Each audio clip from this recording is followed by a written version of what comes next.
Positivism Hindi channel दर्शकों को स्वागत। हम इस चैनल में गौरा जी से लिखी गई पॉजिटिविज्म सकारात्मक नास्तिकता के बारे में हम जानते हैं। आज से हम नास्तिकता राजनीति, नास्तिक दृष्टि से पॉलिटिक्स कैसे नास्तिकता में पॉलिटिक्स कैसे होते हैं, राजनीति कैसे होते हैं, उसके बारे में गौरा जी क्या लिखे उसके बारे में हम जानेंगे। गौरा जी नास्तिकता राजनीति के बारे में क्या बताते हैं समझेंगे। आधुनिक युग में हम अक्सर जो शब्द सुनते हैं वह है पॉलिटिक्स या राजनीति। राजनीति वह तरीका है जिससे लोगों की समस्याओं का समाधान सरकार द्वारा किया जाता। पहले लोगों की समस्याएं लोगों के आत्म अनुशासन या धार्मिक इच्छा से हल होती थी। लॉन्ग एगो ऐसा था। धीरे धीरे ये दिनों तरीके लोगों की समस्याओं को हल करने में विफल हो गए।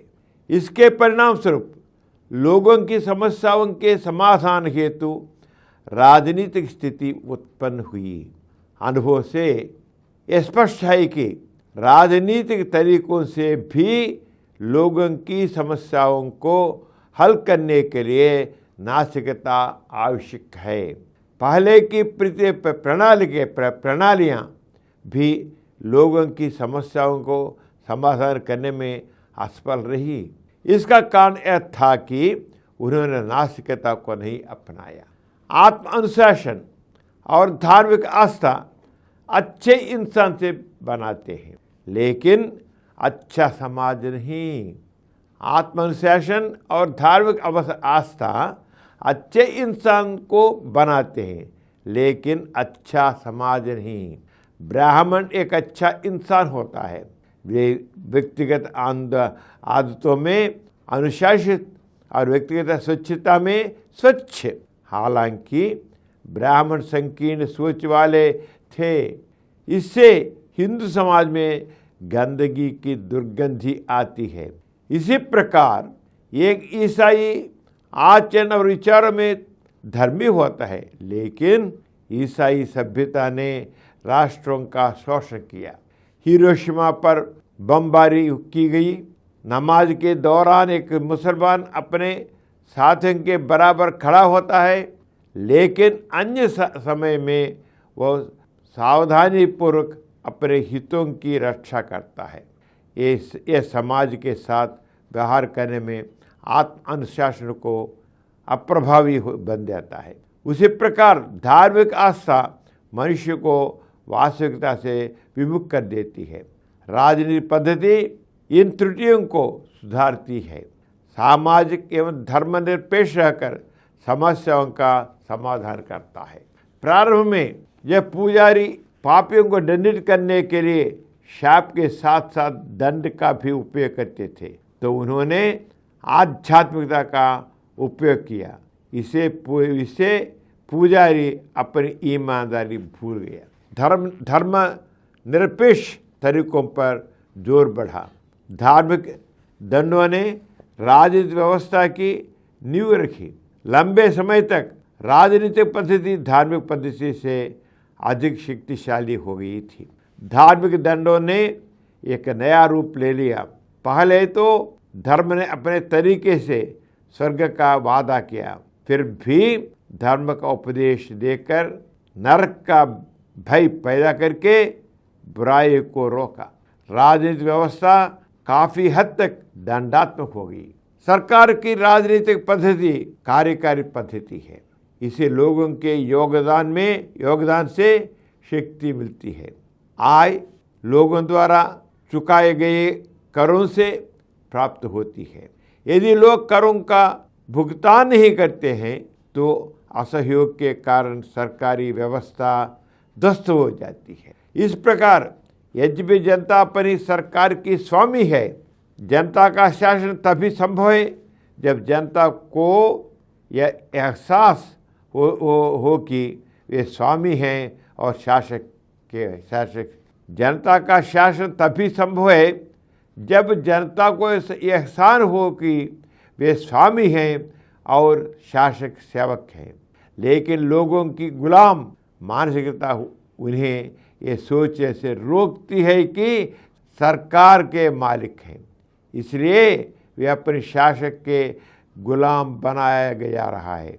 इसलिए आस्तिक सभ्यता में शासक जिन शासकों को सेवक होना चाहिए वे स्वामी होते हैं।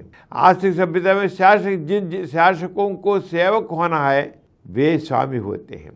लोग असहाय हो जाते हैं, इसलिए आस्तिक राजनीति में लगे शासक जनता की समस्याओं का समाधान करने और जनता की सेवा करने के बजाय जनता को गुलाम बनाकर उनका शोषण कर रहे हैं। शासक अत्याचार हो गए हैं, लोगों पर अत्याचार करने लगे।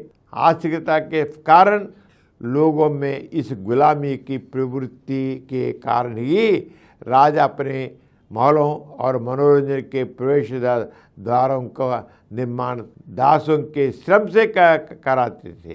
रोम में कोलिजियम, मिस्र में पिरामिड, रूस में क्रेमलिन, भारत में ताजमहल राजाओं के गौरव और खुशी के उदाहरण हैं। आम लोग दयनीय बस्तियों में रहते हैं। उस समय के राजाओं के अधीन तर्कवादियों ने राजाओं के शासन में अन्याय देखा, उन्हें लोगों की स्वतंत्रता पर जोर दिया। राजाओं के विरुद्ध विस्फोट गया, राजतंत्रों का स्थान लोकतंत्रों ने ले लिया। स्वाभाविक रूप से राजतंत्रवादी लोकतंत्रों को विधर्मी मानते हैं, इस कारण उन पर अत्याचार किया गया। उस समय के लोकतंत्रवादियों ने लोगों में स्वतंत्रता की भावना जागृति की, आस्तिकता के विरुद्ध विद्रोह का नेतृत्व किया। वंशानुगत राजशाही के विपरीत लोकतंत्र डेमोक्रेसी में राज्य प्रमुख लोगों के द्वारा चुने जाते हैं। लोकतंत्र उन्हें वोटों के रूप में सरकार पर नियंत्रण देता है। अशोक न केवल करों का भुगतान करने से इनकार करके बल्कि मौजूदा सरकार के खिलाफ मतदान करके भी उनकी सरकारों का उखाड़ फेंक सकता है। अतः डेमोक्रेसी शब्द का तात्पर्य लोकतंत्र है। डेमोस लोग, क्रेटिस प्राधिकरण। मोटे तौर पर लोकतंत्र लोगों द्वारा, सरकार लोगों द्वारा अधिकार है। लोगों के बीच राजनीतिक समानता स्थापित करना लोकतंत्र की अनिवार्य विशेषता है। सार्वभौमिक वयस्क मताधिकार प्रत्येक वयस्क को वोट देने का अधिकार देता है। फिर भी यह वास्तव में राजनीतिक समानता की स्थापना है। यदि लोकतंत्र ठीक से काम करता है तो राजनीतिक समानता न केवल सामाजिक समानता लाती है बल्कि आर्थिक अवसर की समानता भी स्थापित करती है। सभी पहलों में समानता से कई लोगों की समस्याएं हल हो जाएंगी। लोकतंत्र का तात्पर्य समानता के सिद्धांत से है। यह राजनीतिक माध्यमों से अपने प्राप्त प्रदान करता है। हर किसी के लिए यह जानना पर्याप्त नहीं है कि उन्हें वोट देने का अधिकार है। उन्हें इसके मूल्य के बारे में पूरी तरह से जागरूक होने की आवश्यकता है। जब तक कोई यह मानता है कि जीवन स्वयं से परे शक्तियों द्वारा निर्धारित होता है, तब तक राजनीतिक रूप से जागरूक होना पर्याप्त नहीं है। लोकतंत्र के वास्तविक परिणाम के लिए राजनीतिक चेतना के साथ साथ लोकतांत्रिक इच्छा शक्ति को जागृत करने के लिए नास्तिक दृष्टिकोण अपरिहार्य है। नास्तिकता के बिना जिन उद्देश्यों के लिए लोकतंत्र का उद्देश्य है उनके लिए वोट देने के अधिकार का प्रयोग एक औपचारिकरण बन जाता है। मैं इधर इसको रोकता हूँ।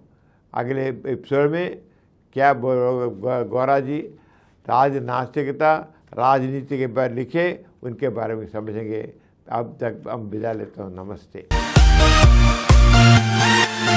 और कुछ वीडियो के लिए 20 करोड़ से अधिक व्यूज प्राप्त किया।